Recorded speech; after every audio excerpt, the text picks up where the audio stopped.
कि आपका जो पंथ है वो कबीर पंथ है या मदन पंथ है। बहुत डीप सवाल है और बहुत ज्यादा लोग पूछते हैं इस बारे में कि आप मदन पंथ करते हो, लेकिन ये तो कबीर पंथ है। तो इसके बारे में बता दूं मैं आपको कि ये 101% कबीर पंथ है, इसमें कोई दो राय नहीं है। ये प्योर कबीर पंथ है। लेकिन जब हम बात करते हैं कबीर पंथ की, तो कबीर पंथ और भी बहुत सारे हैं।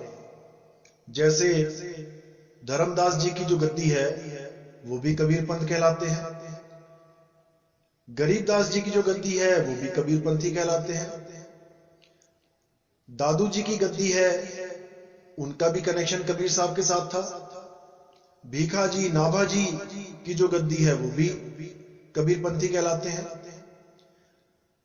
तो जब सब कबीर पंथी हैं तो हमें कैसे पता लगेगा कि हम कैसी साधना कर रहे हैं, कौन सी साधना कर रहे हैं? फिर तो सब एक हो गए। अगर एक ही कबीर पंथ है, सारी कबीर पंथ है, फिर तो सब एक हो गए। फिर तो किसी भी गुरु को धारण कर लेना चाहिए, खोजबीन की तो जरूरत ही नहीं है। जैसे कोई मान के चलो कि कार है, स्विफ्ट गाड़ी है, कोई भी स्विफ्ट गाड़ी, तो जब आप मॉडल नंबर लेके जाते हो तो आप किसी भी एजेंसी में लेके चले जाते हो मारुति की, और वहां से गाड़ी निकाल लेते हो, क्योंकि हर जगह सेम ही डिजाइन मिलेगा, सेम मॉडल मिलेगा, हर चीज सेम, एक्सेसरीज मिलेंगी, सब कुछ सेम, गाड़ी भी सेम, कंपनी भी सेम। फिर वहां पे परख नाम की कोई चीज नहीं होती है। वो तो जैसी कंपनी से ओके टेस्टेड आई है वैसी ही आपको दे दी जाएगी। लेकिन यहां पर कबीर पंथ के नाम पे इतने पंथ चल रहे हैं, इतने पंथ किसी और पंथ में नहीं है जितने कबीर पंथ में चल रहे हैं। बाकी जहां भी देखोगे सबका भगवान एक, सबका वाहिगुरु एक, सबका अल्लाह एक, लेकिन केवल कबीर पंथ में कबीर तो सबका एक, लेकिन भक्ति करने का तरीका सबका अलग। अब यहां पे आती है असली दिक्कत। कहने को सब कबीर पंथी, लेकिन जब आप नाम लेने जाओगे हर कबीर पंथी गुरु के पास, तो पता नहीं क्या क्या पकड़ा देगा आपको। अलग अलग नाम, अलग अलग मंत्र, अलग अलग साधनाएं। यहां पर कंफ्यूजन होती है बहुत जबरदस्त कि कौन सा कबीर पंथी, आपकी भक्ति विधि क्या है? क्या आप गरीबदास जी वाले मंत्र जपते हैं जो उनके ग्रंथ में लिखे हैं, या आप धर्मदास जी के नाम जपते हैं जो उनके वंश में मिलते हैं, या आप सोहम का नाम जपते हैं जो और कबीर पंथ में मिलता है, या ओम का नाम जपते हैं, क्योंकि कबीर पंथ में तो सब कुछ चल रहा है। क्या आप अकार मकार हकार जपते हैं, सकार? तो ये सब नाम कबीर पंथ में ही चल रहे हैं।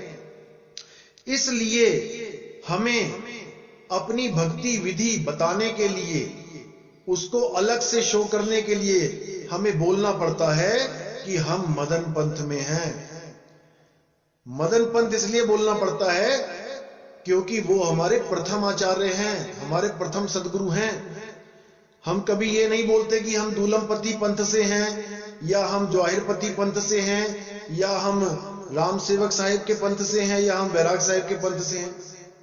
अगर हम बोल रहे हैं कि हम मदन पंथ से हैं, तो इसका एक कारण है, क्योंकि मदन साहिब ही वो शख्स हैं जिन्होंने परमात्मा को पाने के लिए अपने गले पे तलवार रख दी थी। मौत को गले लगाने चले थे वो। क्या और कोई है इस पूरे पंथ में जो परमात्मा के लिए अपने गले पे तलवार रख सके? एक भी साधु खड़ा होकर बता दे कि मैंने कभी परमात्मा के लिए गले पे तलवार रखने की कोशिश करी? अरे भाई, मदन साहिब ही हैं जिन पर दया करके कबीर साहब ने उनको आके ज्ञान समझाया, आज तभी आप लोग के पास पहुंचाए। अगर मदन साहिब ना होते तो ये ज्ञान आप तक नहीं पहुंच रहा होता। ये कबीर साहब ने उन पे दया करी है, इसलिए उनका नाम आदर के साथ लेना चाहिए। उनके नाम का पंथ बोलने से भी विचलित नहीं होना चाहिए। जैसे दादू पंथी कहलाते हैं, घीसादास पंथी कहलाते हैं, गरीबदास पंथी कहलाते हैं, तो उनके प्रथम गुरु के नाम से पंथ चल रहा है ना। जब उन लोगों को शर्म नहीं आती है अपने आप को दादूपंथी कहने में, घीसापंथी कहने में, गरीबदास पंथी, धर्मदास पंथी कहने में, तो हमें किस बात की शर्म है भाई? असल में हमारा पंथ कबीर पंथ ही है, असली कबीर पंथ, जहां पे सार शब्द का भेद है, अकह अनाम का भेद है, नी शब्द का भेद है। लेकिन हम मदन साहिब के पंथ से हैं, इसलिए हम बाकियों से अलग हैं। कोई हमें यह नहीं कह सकता कि ये घीसापंथी हैं, ये दादूपंथी हैं, ये गरीबदास पंथी हैं। भले ही हम सारे कबीर पंथी हैं, फिर भी हमारी भक्ति विधि उनसे अलग है। इसलिए अगर हम मदन पंथ भी बोल देते हैं तो इसका मतलब ये नहीं है कि हम कबीर साहब के विरुद्ध हो गए हैं। अरे कबीर साहब हमारे परमात्मा हैं, हमारे परमपिता परमात्मा हैं। जैसे हम सारी दुनिया में जितने भी जीव हैं, सबका मालिक एक है, सबका पिता एक है। लेकिन मेरे भाई, जब स्कूल में एडमिशन कराने जाते हो, जब राशन कार्ड लेने जाते हो, वहां बनवाने जाते हो, तो पिता का नाम परमात्मा नहीं लिखते। वहां पे कोई पूछता है तुम्हारा पिता का नाम क्या है, तो वहां ये नहीं लिखते कि परमपिता परमात्मा हमारा पिता है, जबकि परमपिता परमात्मा सबका पिता है। फिर भी हम उसका नाम लिखते हैं जिसकी वजह से हम इस दुनिया में आए हैं, अपने पिताजी का नाम। इसी प्रकार हमें शर्म नहीं आनी चाहिए कि अगर हम मदन पंथ भी कहते हैं अपने आप को, तो हम कबीर पंथी हैं, लेकिन भक्ति विधि के द्वारा हम बाकियों से अलग हैं। हम मदन पंथ की भक्ति विधि अपना के बैठे हैं, जो मदन साहिब के पंथ में बताई जाती है। इसलिए आप दोनों ही बोल सकते हो। अगर आपको नहीं अच्छा लगता मदन पंथ कहना, तो आप कबीर पंथ कह दो, कोई बात नहीं। इसमें कोई वैर विरोध नहीं है किसी के साथ। असल में हम कबीर पंथी ही हैं, लेकिन हमारे प्रथम गुरु मदन साहिब हैं, इसलिए हमें उनके नाम लेने में कोई शर्म नहीं आती भाई। अगला सवाल है, आपके पंथ में कई लोग आ को सार शब्द बोलते हैं, कई लोग झनकार को। इस सवाल का भी जवाब मैं कई बार दे चुका हूं, फिर से क्लियर कर देना चाहूंगा। देखो जी, चाहे आ बोलो, चाहे बोलो झनकार, चाहे बोलो राम, चाहे बोलो वाहेगुरु, उसको कुछ भी बोलो, असली चीज तब पता लगेगी जब आप उसको प्राप्त कर लोगे। जब गुरुजी ने आपको विधि बता दी, भेद बता दिया, उसके बाद आपको इन चक्करों में नहीं पड़ना चाहिए कि वो क्या है। उसको प्राप्त करके खुद अनुभूति करनी चाहिए कि जो गुरुजी ने मुझे शब्द का भेद बताया है, वहां पर शब्द है भी कि नहीं। जब वो शब्द प्रकट हो जाएगा तो तुम खुद ही जान जाओगे कि वो आ है, कि झनकार है, कि पा है, कि का है, कि खा है। झगड़ा वो लोग करते हैं जिनका कभी शब्द प्रकट नहीं हुआ, जिनको एक पल का भी अनुभव हो गया हो ना, एक पल का, सिंगल सेकंड का भी, उनके झगड़े खत्म हो जाते हैं। वहां पे फिर नाम की कोई वैल्यू नहीं रहती है, वहां पे वस्तु की वैल्यू होती है। जो वस्तु आपको मिली है, आप उसको जानो।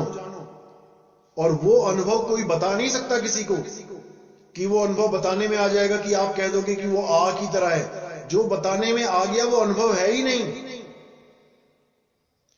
उसका तो केवल संकेत होता है। और वो संकेत कैसे दिया जाता है, ये सतगुरु को भली भांति पता है। तो इसीलिए इस झगड़े में नहीं उलझना है कि वो झनकार है, कि वो आ है। झनकार इसलिए बोल दिया जाता है कबीर साहब की वाणियों में, गरीबदास जी की वाणियों में, जवाहिर पति साहिब की वाणियों में झनकार शब्द प्रयोग किया गया। क्यों? इसके पीछे बहुत बड़ा कारण है। अगर हम उसको आ बोलेंगे तो आ तो लिखने में आ जाएगा, कोई भी लिख सकता है आ को, तो फिर वाणी गलत हो जाएगी कि वो लिखने बोलने पढ़ने में नहीं आता।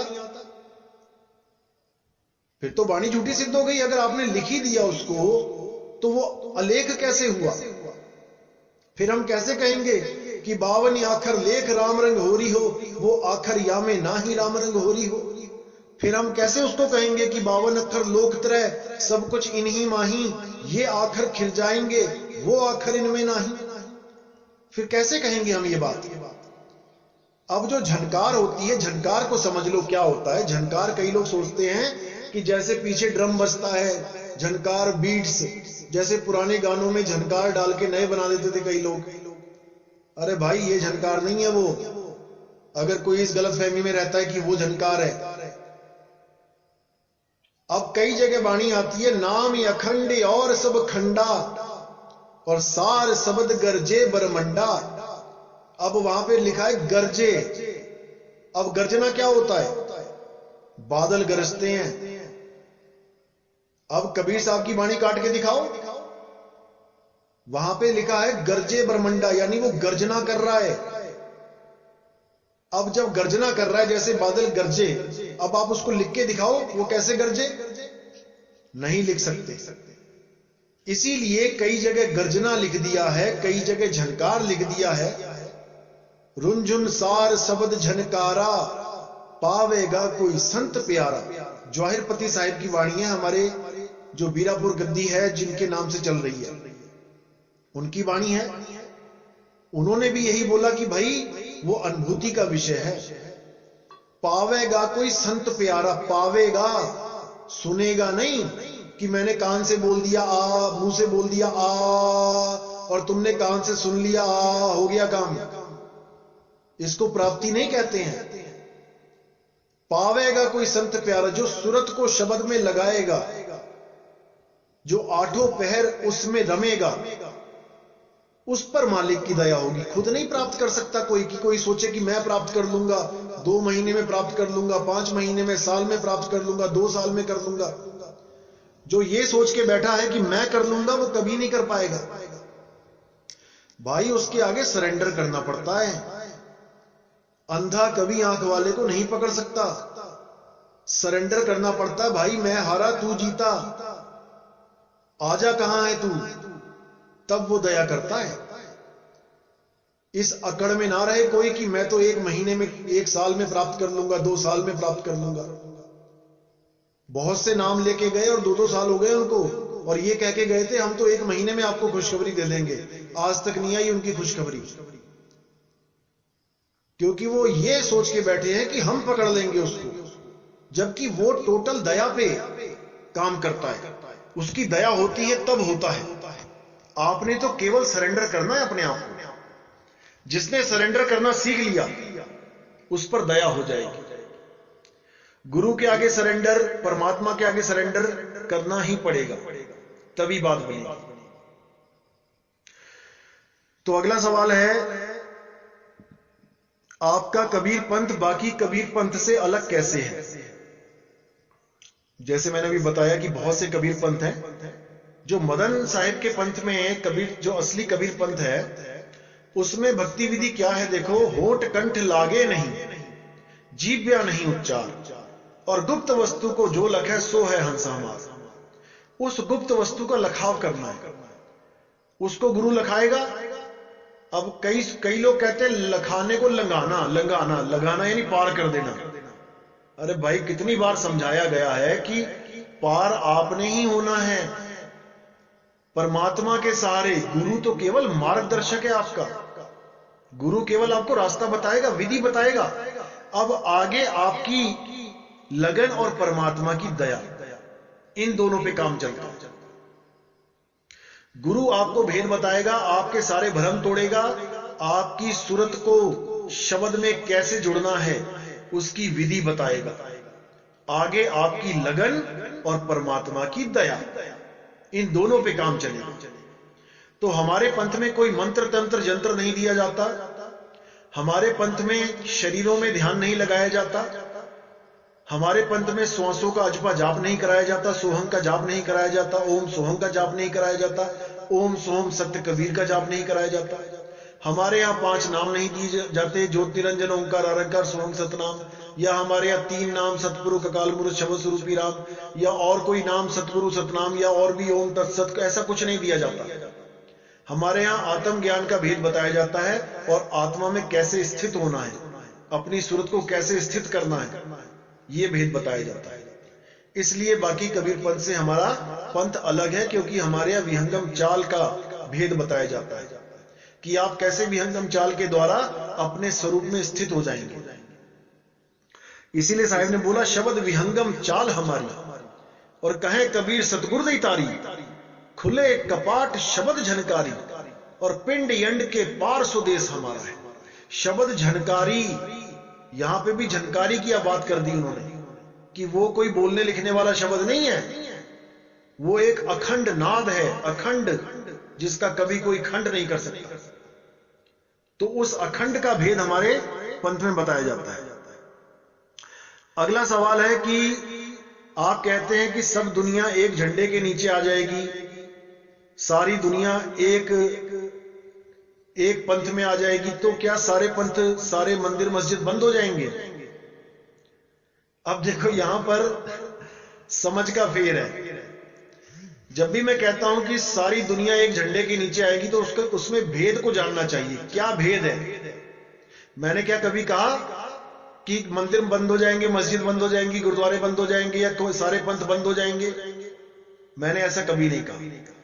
जैसे एक डिस्ट्रिक्ट होता है, एक डिस्ट्रिक्ट में बहुत सारे गांव होते हैं, एक जिला होता है, जिले में बहुत सारे गांव होते हैं। हर गांव में पहली, दूसरी, तीसरी, चौथी, पांचवी कक्षा का स्कूल होता है, प्राइमरी स्कूल होता है। हर गांव में लगभग आपको एक प्राइमरी स्कूल मिल जाएगा। उसके बाद तहसील, जैसे मान के चलो गांव में 5वीं या 8वीं तक है, उसके बाद जो 10वीं होती है और 12वीं होती है वो तहसील में जाते हैं गांव को छोड़ के, क्योंकि गांव में 12वीं नहीं है। तो गांव वाले बच्चे, यानी कि कम से कम 100-150 गांव एक तहसील में होता है और वो 100-150 गांव के बच्चे फिर एक तहसील में जाते हैं। अब वो सारे गांव के बच्चे कहां गए? एक झंडे के नीचे। वो झंडा कहां पे है? वो तहसील में है। अब हर जिले में 5-7 तहसीलें होती हैं। अब वो तहसीलों में जो बच्चे पढ़ रहे हैं, कॉलेज होता है तहसीलों में, कोई बीएससी, बीकॉम, कोई डिग्री कॉलेज हो गया।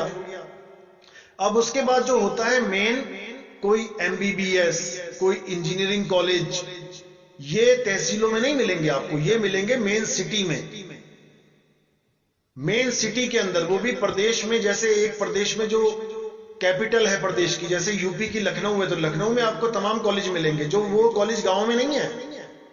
अब उन कॉलेजों में पहुंचने के लिए कितने सैकड़ों गांवों में से बच्चे आ रहे हैं वहां पर। अब वो सारे एक झंडे के नीचे आ रहे हैं।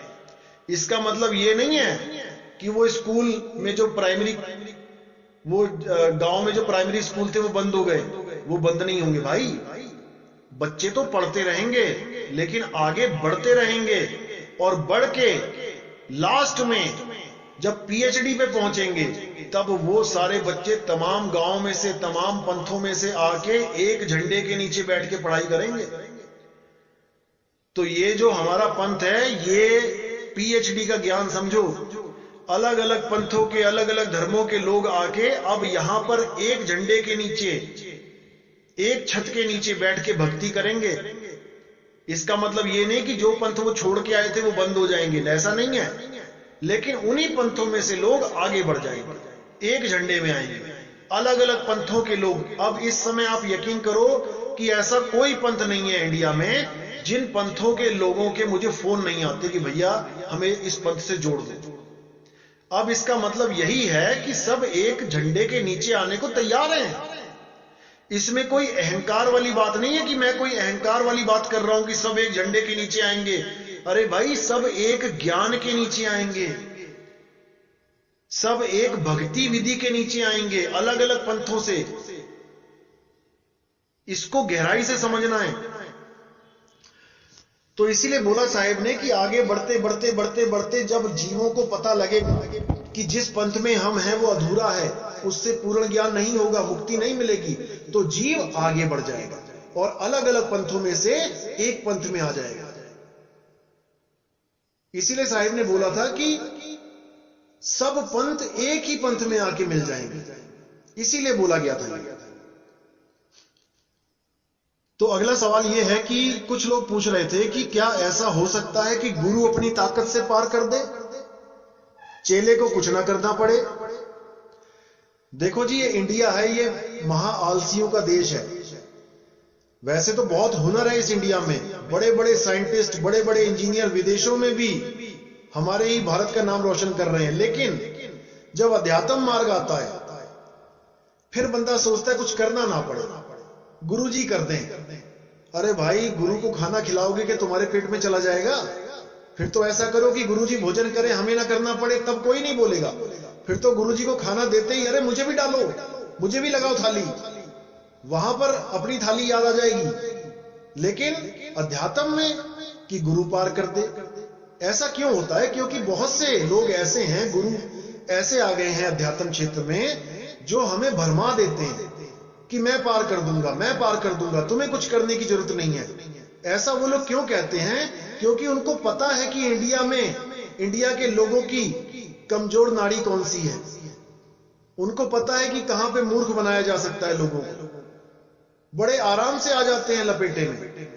ऐसे बहुत से गुरु हैं जो कहते हैं तुम्हें कुछ नहीं करना है, बस तुम मेरी सेवा करो, दान चंदा चढ़ाते रहो, आके तेल मालिश करते रहो, पैर दबाते रहो, और तुम्हारा पक्की टिकट कटवा दूंगा मैं तुम्हारे धाम की, चिंता मत करना, मैं लेने आऊंगा तुम्हें। यही सबसे बड़ा भरमजाल है भाई। गुरु का मतलब होता है जो गुर दे, जो हुनर दे। आप भी कुछ ना कुछ काम करते हो, किसी ना किसी गुरु से आपने हुनर लिया है, वो गुरु आपके साथ बैठ के काम नहीं करता है, उसने अपना हुनर दे दिया। अब आप खुद समर्थ हो जाते हो, आप बिना गुरु के भी उस लक्ष्य को प्राप्त कर लेते हो। अगर आप निपुण हो गए हो तो जब तक आप गलतियां करते हो, गुरु आप पे पूरी नजर रखता है, आपकी हर गलती को सुधारता है। जब उसको लगता है कि हाँ भाई अब चेला बिल्कुल निपुण हो गया, वो क्या कहता है, जा बेटा अब कहीं और दूसरी दुकान खोल ले, अब तू जा और कहीं अपना गुजारा कर। तो इसी तरह जो आध्यात्मिक गुरु होता है वो आपको क्या करता है, आपको शब्द से सुरत जोड़ने की विधि बताता है। वो कभी ये नहीं कहता कि बेटा मैं भक्ति कर लूंगा तेरे लिए, कभी नहीं। जो ऐसा कह दे उसके तो पास भी मत बैठो, वो भटका देगा तुम्हें। इसलिए साहिब ने बोला, एक डाल दो पंछी बैठे, एक गुरु एक चेला, और गुरु की करनी गुरु भरेगा, चेले की करनी चेला करनी भी भरेगा और भक्ति भी करेगा। गुरु भी भक्ति करता है भाई, चेला भी भक्ति करता है। अगर गुरु ही सबको पार कर दे तो गुरु को भक्ति करने की क्या जरूरत है, वो तो पार ही बैठा हुआ है। लेकिन गुरु भी साधना करते हैं सारे, क्योंकि उनकी साधना उनके साथ है, शिष्य की साधना शिष्य के साथ है। इसलिए इस गलत फहमी में कभी नहीं रहना है कि मुझे गुरुजी पार कर देंगे। पार करने वाला शब्द गुरु है। शब्द गुरु से अरदास करो कि मालिक हमें बंधन छुड़ाओ हमारे, देखो वो पार करता है तुम्हें। लेकिन सच्चा प्रेम करो शब्द गुरु से, सच्चा प्रेम, निर्मल प्रेम, उसमें कोई दुनियावी चीज नहीं आनी चाहिए बीच में कि हे परमात्मा मैं आपको बहुत प्रेम करता हूं लेकिन मेरे बेटे की बीमारी ठीक कर दो। हे परमात्मा मैं आपको पाना चाहता हूं पर मेरे घर का लेंटर चोरा, ये इसका जुगाड़ करवा दो कैसे। हे परमात्मा मैं आपसे प्रेम करता हूं, मेरे बेटे की नौकरी लगवा दो। यहां पर यह काम खराब हो जाता है। वो आपके बिना बोले ही जानता है कि आपको क्या चाहिए क्या नहीं। बिन बोले सब कुछ जानदा, किस आगे कीजे अरदास। लेकिन हम उसको एक बच्चा समझ लेते हैं कि उसको बिना बोले पता नहीं लगेगा। जैसे हम अपने बच्चे को, कोई बच्चा घर से निकलने जा रहा हो तो हमें पता होता है कि वो घर से बाहर जा रहा, हम कहते हैं ध्यान से जाना। कहने का मतलब कि जब तक मैं ये नहीं बोल दूंगा ध्यान से जाना, वो अपना ध्यान नहीं रख सकता। हमने बच्चा समझ लिया परमात्मा को कि हम जब तक बोलेंगे नहीं वो सुनेगा नहीं। यही हमारी गलतफहमी है, यही हमारा सबसे बड़ा जो हमारी भूल है।